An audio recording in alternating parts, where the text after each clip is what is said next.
as Terry said, I have the privilege to talk to you about, the information, the amount of trust and mutual kind of understanding that we have to have in order to be able to do clinical trials and research in general in any field in medicine these days. I want to thank Dr. Patterson for inviting me and also for being generous to have shared a lot of her previous slides. I just will go over with my version of interpretation of them. So the learning points today are, first of all, why do we need ethical principles in research, in medical research? We'll discuss the events of the past and how they culminated in the ethical principles that guide us today. Also, we'll discuss in details what exactly is this informed consent, what are the components, that it's not like a simple document, that it's a one-time event, but rather a process, a continuation of conversations between a patient and a physician and his team or her team of caretakers, and the responsibilities that each side has in this process. So unfortunately, as humans, we have some very sad, horrific parts of our history. So part of the reason why we are guided by ethical principles is because of past events and what has happened. As you all know, there was the doctor's trial in Nuremberg in 1947, in which 20 doctors were tried for experimentation on on people after the end of World War II. You probably know that unfortunately a lot of the people were subjected to horrific type of experimentation, like breaking of bones, breaking of muscles, severing of nerves, in order to see what is the regenerative capacity of these different tissues. They were poisoned intentionally. They were also infected with typhus, hepatitis, syphilis, and other infectious agents. They were given salt water to drink. They were exposed to low oxygen, and on and on. And all of these were done absolutely involuntarily. Those were Jews, those were Poles, Gypsy, or other members of society, some of them with disability, and they were subjected to those horrific treatments against their will. So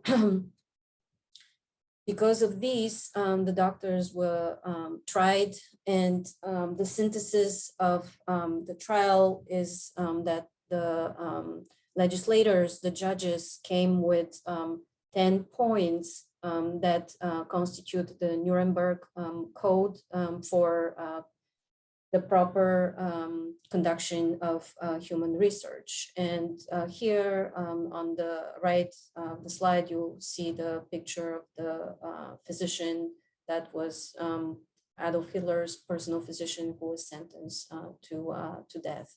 So what is the Nuremberg Code? It's 10 principles that are in the Nuremberg Code. The first one is that people only participate in research by their own free will and their volition. There should not be any sort of pressure or involuntary participation. The research should be such that it's good for society, that it's faithful, that is based also on previous animal experiments before any experiments can be done in humans. It is such that avoids unnecessary suffering and unnecessary physical and mental strain on the patients. It also should not include as end result death or disability. And also the risks per individual patient should not exceed the overall humanitarian importance of the research. then there should be adequate preparation and adequate facility to protect against any possible injuries. And also the people that are conducting the research have to be qualified and scientifically educated and medically educated. And then at any time point, a person who is in a research program can stop their participation.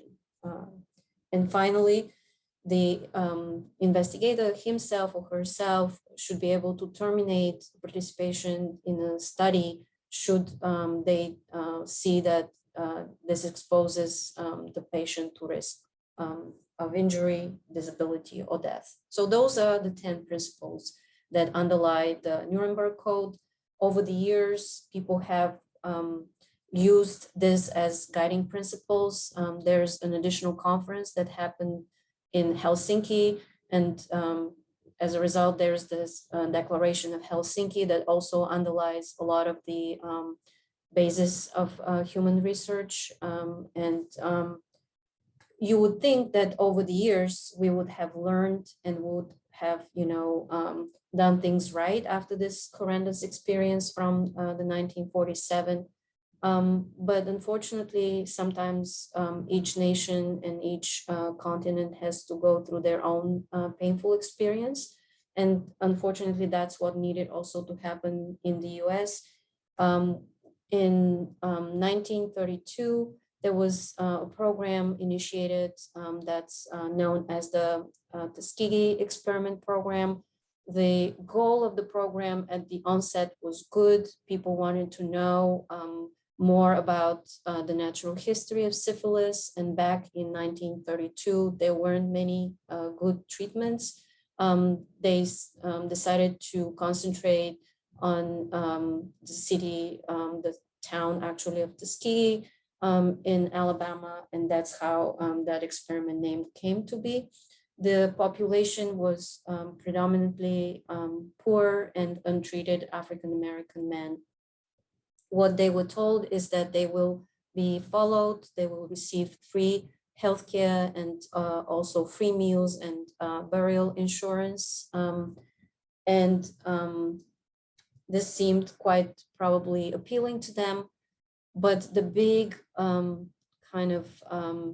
failure of this program was that it was not interrupted immediately after the treatment was approved. Penicillin was approved for treatment of syphilis in 1947. As you see in the brackets at the top of the slide, that program went on until 1972. This was a really big failure, because those people should have known that they have an option of treatment, and they were never told about this. They were not told that they have syphilis and that there are options to treat it. So when this was publicly announced, as you can imagine, there was a lot of and justful outcry of this and what has happened to this community. This was governmentally run program. It was the US Public Health Service run program. And as a result, as I said, we had to learn from our own mistakes here in the United States. Then the Belmont Report was produced, and several institutions were started. One of them is the Human Research Protection Office, and universally institutions, healthcare institutions, be it university-based or not, they have an internal review board with the main purpose is the safeguarding and protection of patients in research. So what are the Belmont Report principles? There are three principles in the Belmont Report. So this was the report that came after a committee was set specifically to review what has happened in Tuskegee and come up with recommendations that are also underlying current medical research. So the recommendations are, number one, We have to respect the person who is considering participating in research. And how do we do that? We need to be truthful. We need absolutely no deception. We need to give the person the autonomy to make the decision, not patronize them. And we need to inform them of all the risks and potential benefits if they should choose to participate in research. There's the principle of beneficence, which is that no harm should be done. And when a research is considered actually faithful, it's a research in which the benefits outweigh the risk of the research. And finally, the last principles is the principle of justice. And you can understand, given the example of the Tuskegee experiment, that any procedure should be distributed fairly among members of society and not being carried the weight specifically by one population or another. So as I mentioned, the institutional review boards were also created as a result of the failure of the previous Tuskegee experiment. And the institutional review boards are actually independent ethics committees. They're governed by OHRP and by this document, CFR 45. Their major role is the guarding and protection of the research subjects. There have to be several members with varied experience. They can be anywhere from your nurse, your pharmacist, people that are also frequently on IRBs are physicians, also psychologists. Sometimes if a research is in a very unique area where there's no good experience from the current IRB members, they are able to invite additional members, consultants. And very frequently, in order for an IRB meeting to be convened, there has to be a member of society, a community member that has no connection at all to the institution. And I've served on IRB, and those members, committee members from, the community could be clergymen, they could be engineers, lawyers, anyone that has the time to volunteer to serve on an IRB can be part of this IRB committee if they so choose. So because of everything that we discussed, we have to safeguard and be very clear in the way we inform people. And when we say, information, it has several aspects to it. First of all, it has to be adequately disclosed. It has to be disclosed in a manner that is accessible to the person, and that person is able to comprehend it. And the receiver of the information will need to be able to make their own decisions. They will have to have decision-making capacity, and everything will need to be voluntary, not coercive. So this is kind of the basic principles when we talk about the ethical safeguards of informed consent. Again, what the institution will do is it will send the protocol for the research to the IRB board. And so any of the trials that were just discussed in the pause, in order for them to be started, they needed to go through an internal review board, both at, for example, if we take into, for example, the Healy trial, an internal review board in Massachusetts, in Harvard was kind of reviewing this, but also an institutional review board at Temple or here at Jefferson would also review this, and they will give their recommendations in terms of the language that will be used in the consent form, or if they have any additional concerns or comments about the protocol. So the major focus for IRB when they review the protocol is, first of all, they want to make sure that the privacy and the confidentiality are kept such that unless you share and it's your will to discuss that you are doing something, some sort of research, that no one else learns about that. Of course, the dignity of the patient, the welfare, as we spoke, the risk absolutely has to outweigh the benefit has to absolutely outweigh the risk for the patient. And finally, that the informed consent is being fulfilled. The other agencies, we talked briefly before about their role, the NIH and the FDA, they're overseers of the whole process as well. And they have their regulatory role in this, but on like a patient to physician or investigator level, I think the informed consent is of utmost importance. So what is this informed consent? What are the components in there? What is exactly happening? I think you all know, or a lot of you know that through personal experience. I'll maybe stop here because I finally realized that Lori has a question. So Lori, go ahead if you wanted to ask it. Hi, thank you. I just wanted to know when we're talking about responsibilities with the investigators and subjects, if there's an adverse event during the trial, do the other participants know, are they told about it so they can make a decision as to continuing, or you don't do that?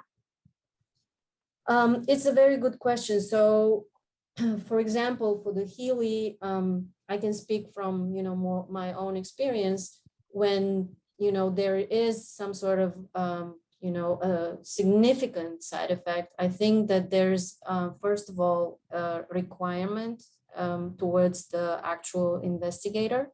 And this requirement is within 24 hours, they need to report this to the organizer, to the company and the Healy headquarters about this side effect. Then there's, of course, paperwork that they will need to send. But in terms of the sharing with other patients, I think it's not an immediate kind of process. I think it gets analyzed so that people can kind of conclude, is this side effect really caused by the medication? Is it not? And once a decision has been formed, relatively well-informed decision, then if there is any risk, I think that it comes down as a letter from the company, and it comes down to us, to the investigators. And to be honest with you, I think it then slightly depends also on what the investigator is comfortable discussing with the patients. So I know that, is not kind of secret that there has been some side effects with one of the regimens in Healy. But, it's sort of a very vague situation whether or not you want to, inform the participants for example, in the same arm of this event until you know for certain it's related to the drug. I think this is the catch point there. Is the event really caused by the medication, or is it caused or related more to the disease itself, and therefore not create panic or scare people? So it's a fine line. Yeah. So if it is found that it was caused by the drug, that wouldn't. Can I just jump in here before we get lost? Yes. Dr. Ilieva, you did a great job summarizing out. I will just add, because I have worked in industry on the back end of things as pharmacovigilance. So what I will say is, if something serious occurs that's life-threatening or resulted in death, and it was assessed by the company or the sponsor as related to study drug, that actually has a very, Dr. Ilieva was talking about how if an investigator sees an event and it's serious, we have 24 hours as a site to report it to the sponsor. And that's because FDA requires anything that results in death to be reported to the FDA within 7 days, anything that's life-threatening within 15 days. And then if it is something that is considered related, it actually triggers a change in the informed consent and a letter goes out to patients. So if something very serious, if something very serious goes out, everyone gets notified right away and there's a change in the informed consent risk language. Most of the time it's unclear, just as she was describing, we're not entirely sure. So a notice, again, that process goes through the FDA, but if it's not something to change the risk profile of a drug, the investigator gets notified in what's called a SUSAR, or a report that goes to the investigator, and that's usually filed with the IRB, and the investigator does judge whether it's serious enough that they need to talk about it with the patients directly that are participating. Thank you. Thank you. Thank you, Jinsi. Yeah, so let's jump in. Anyone who has questions, feel free to interrupt me. That's how we like it. So we use a term subjects when we discuss research and medical research. Those are the patients who participate in a research study. So the informed consent is not just a one-time event or a document that you sign at the beginning of the trial that you participate in. It's actually a continuous process. It's a process in which we obtain the voluntary agreement of a patient based on supplying them with adequate knowledge and understanding of what that research involves. And it can be not only therapeutic, as we hope to have in the ALS field, but it can be diagnostic and also preventative type of research. So please don't think of the informed consent as a one-time snapshot in time of signing this document. It's actually a continuous process because, as we spoke in the Nuremberg Code, someone can withdraw their consent at any time and kind of not participate anymore in the research process. So there's those three pillars that underlie the informed consent: the information, the comprehension, and the volunteering of the patient. So when we say information, we need to talk a little bit about the quantity, sufficient information, enough information that covers all aspects. We just covered a little bit the benefits versus risks. Are there common side effects that are known for this medication? What are the expectations for people to come? How often do they need to come in order to accomplish a certain study? So this is all covered in the paper form, but it's also a discussion between the physician and the patient. And also, besides the amount of information, we also need to take into consideration the actual quality of that information, because the definition in IRB language is that it's the consent form needs to be written in a language that will be understood by an 8th grader. That, of course, is not always very easy to do, but the goal should be there to explain things really simple and in a way that is making it easy for patients to follow. So at the end, they can make an enlightened decision that is in line with their beliefs and with their core values and what they are hoping to achieve. So again, we mentioned a little bit the understanding part already, that it needs to be simple and at the level of the patient, that patient himself or herself need to be of a capacity to understand that research. And also very important is timing. So you're probably aware sometimes clinical coordinators, in order to give you enough time, they may call you ahead, explain part of the research project, send you the actual informed consent document so that you can spend more time with the document. reviewing aspects of it so that you come prepared and ask questions based on the document. So that's on the comprehension part. The volunteering part is when,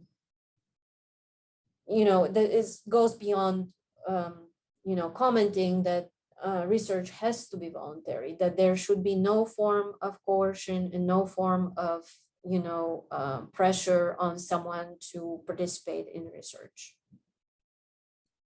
So what are the basic components of the informed consent?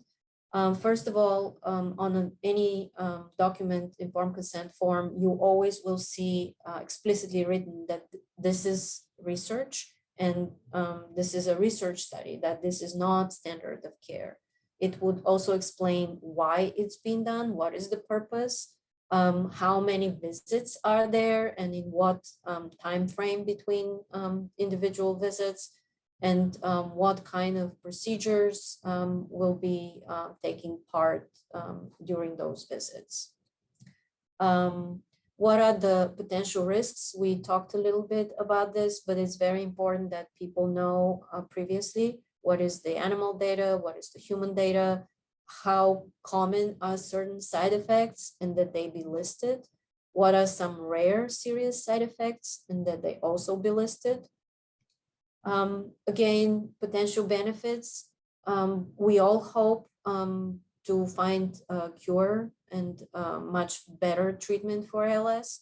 But at the current state, we only have limited success. So it's fair to say that sometimes we want to reach a goal, but maybe this goal will not be available at the current state, and the research will help people in the future. It's totally fine to say maybe there'll be no benefit for you participating in this, but you could help with future patients and future research. So that's also a possibility. Available treatments at the moment for a certain condition. Of course, for the condition we are interested in, for ALS, all experimental treatments allow the current FDA-approved drugs.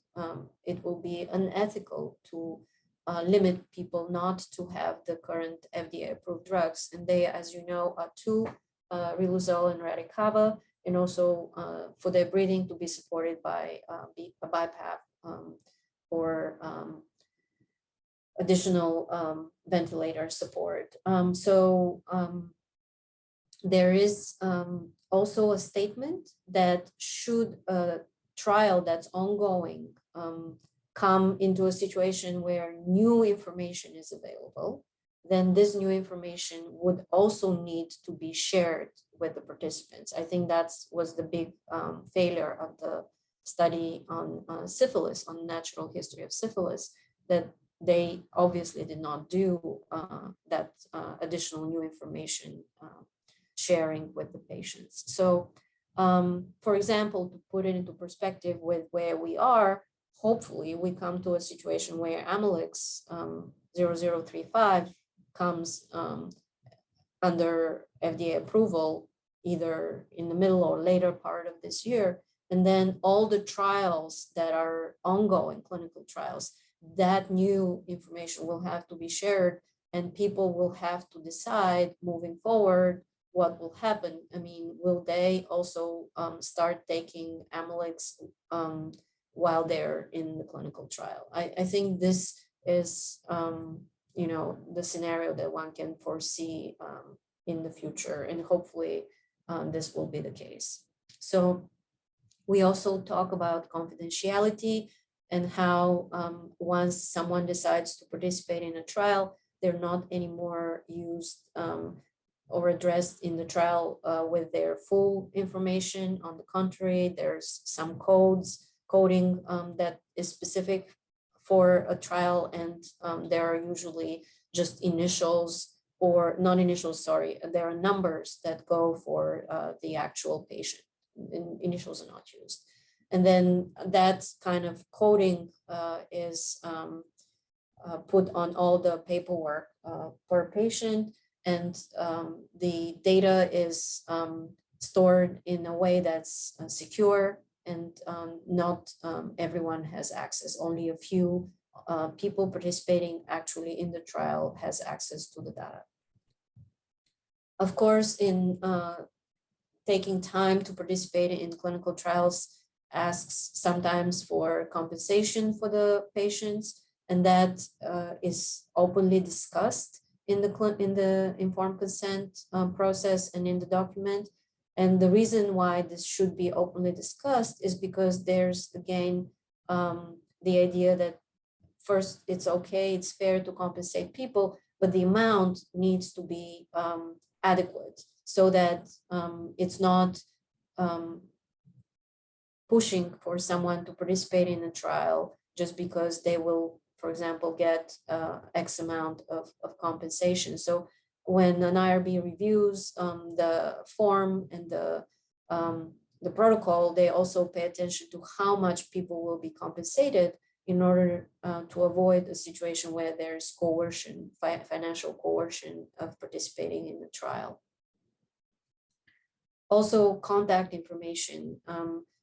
The document absolutely always contains what is, who is the responsible investigator at the site, how to reach him or her, and what are, and the fact that a person can always withdraw consent, and should they decide to do so, and what to do in terms of, God forbid, injury during the trial, like what are the responsibilities of the investigator in terms of injury. No one wants to imagine that a trial will injure a patient, but that is discussed upfront with the patients.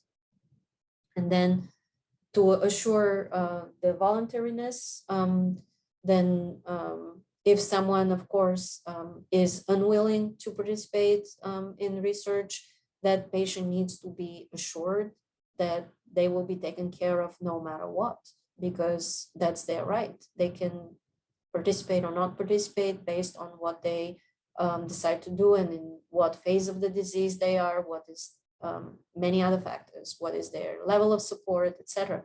And so it's important to know that just because someone is proposing something, but as a patient, someone is unsure if to participate, that should not in any way damage or taint the patient and physician relationship. So to kind of summarize, the informed consent is a process, as we spoke. It begins with the time the researcher and the patient come in touch. They need to have enough time, sufficient time to go over questions, understand what is the research that is an ongoing and continuous process, and that it can end not only at the end of a trial, but even previously, should the patient wish be such, and also that the patient has the right to know what happens at the end of a trial when the results are finally shared. So the form itself is a legal document. It contains all of these elements. It's guidance so that if you forget something, you can always kind of go back and refresh your memory.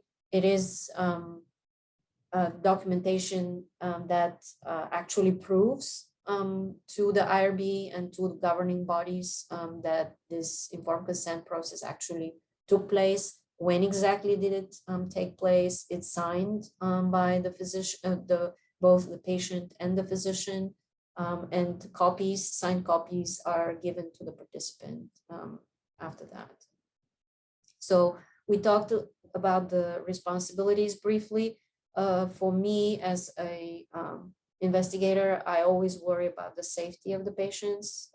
I need to be comfortable that a trial is not going to cause any untoward effect, that their rights are protected, and that I am in full compliance with the federal, state, and local obligations, law obligations that are mandated.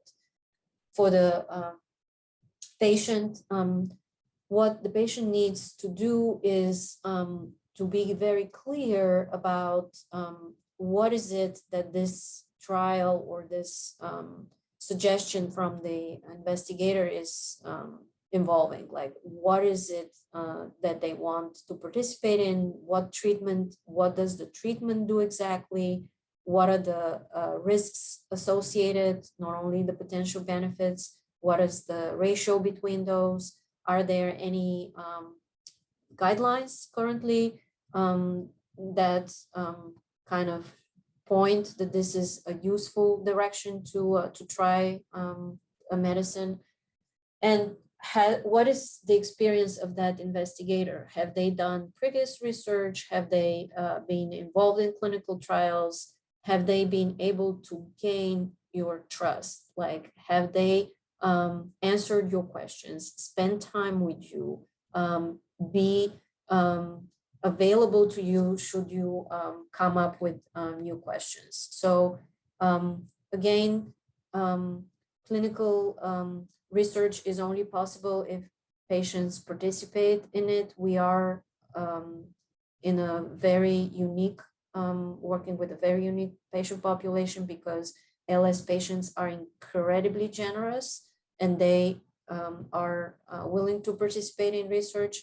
It's our joint responsibility as both patients and physicians to make this process safe so that we can learn more about the disease, and all the documents and all the parts of the laws can be stellar. But if we don't actually put them into practice, then we're not doing well. So we have to live by, following those examples and continue this ongoing process of communication with you, even in cases of, untoward events. And we have a shared responsibility. So thank you very much. I kind of don't have anything else, but we can discuss. Great job, Hristelina. So many good points that you made. I just wanted to sort of stress three things. The first, I don't know what your experience is, but in mine, one of the number one reasons why an eligible person turns down a clinical trial is they say, I don't want to be a guinea pig. And when I ask them, can you explain what that means to me? They say, I don't want to be able to come into this thing and sign away all my rights, and you'll be able to do whatever you want to me, and you'll be able to withhold things that might come out that might be better. So now, hopefully after your lecture, if our new research ambassadors hear any other patients that are worried about that, they'll be able to explain why that's not possible. But I still think that's a misconception that a lot of folks have about research. And you can see why, because it did happen in the past. Agree. I mean, the only thing I'll say is maybe people are a little bit more upfront with you. I haven't heard exactly that, wording, but what people tell me, oh, I want to think about it. I'm not going to make a rush decision. I really want to think about it. Yep.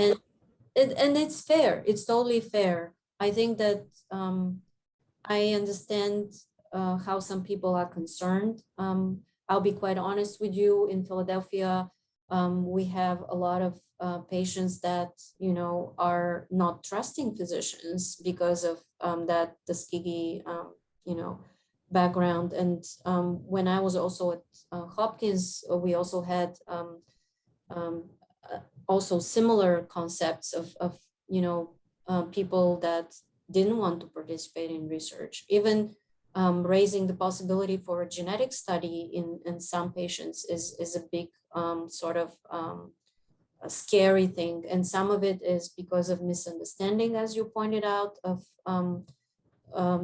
the lack of what they think are safety guards. And some of it is just frankly not knowing what is behind it. But yeah, it is scary when you hear research, when you hear something is not, for sure going to work, they don't want to participate. Maybe the biggest concern I sometimes hear is that, oh, I don't want to end up in the placebo arm but there's no way for us to control that. And unfortunately, some patients will be in the placebo arm, but I think the latest development of clinical trials where after 6 months, everyone has the opportunity to go on an open label extension and have access to the medication is exactly addressing that point. Yeah. Yeah, the other thing I was going to mention is folks were earlier expressing some understandable frustration with how slow the regulatory process goes in this country, regulatory in this case, meaning FDA, IRB. But in your talk, you mentioned that both the FDA and IRBs will often be looking for a person from the non-scientific community. And this is a great opportunity for a research ambassador to be able to provide perspective to the FDA or an IRB at an institution to volunteer for those positions and be able to provide that perspective. Yeah, agree 100%. I mean, they will be exposed obviously to trials outside of ALS strictly. They will see cardiology, nephrology, et cetera. But I think it's a unique experience where you see the discussions and the careful thought process that goes in these. So I would encourage anyone that has that inclination to participate.